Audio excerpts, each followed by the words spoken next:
Once you get your sausage into the pan, you're going to turn the heat on high and cook it. Now, if you bought a cheaper brand of sausage, you won't need to add any butter. It will not stick. Just cook it on its own.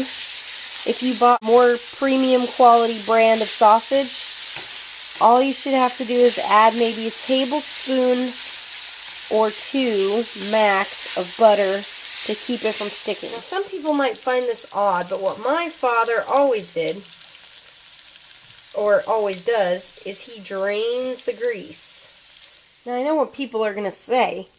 You have to have grease to make gravy. Well, my father's philosophy is that it tastes creamier with the butter and makes a better gravy. Make sure the butter has all melted. And make sure you add about 2 tablespoons of flour. Once you've done that, you want to stir it around and get it all cooked in. Let the grease absorb that flour. The flour is what gives the gravy kind of a thickness to it. This is also when you're going to want to add any kind of seasonings to it. If you didn't buy a Sage brand of sausage, you definitely want to add in some extra sage for extra flavor. Then the secret ingredient is a little bit of seasoned salt. You don't want to add too much milk because you don't want to make it too liquidy.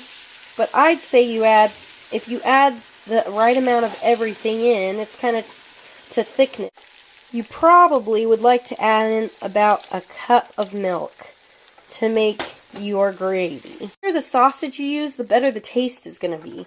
So that's kind of where the sausage comes into play.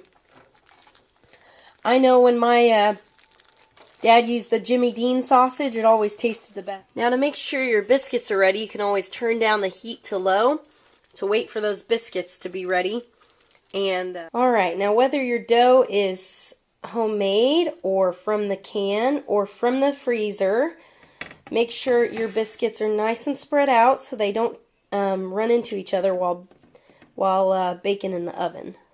Now, of course, you need to set this to the package directions, assuming you're not making homemade. If you're making homemade, more power to you. Then once your biscuits are done, you can dish up your gravy onto the tops. And there you go. You've got sausage, gravy, and biscuits.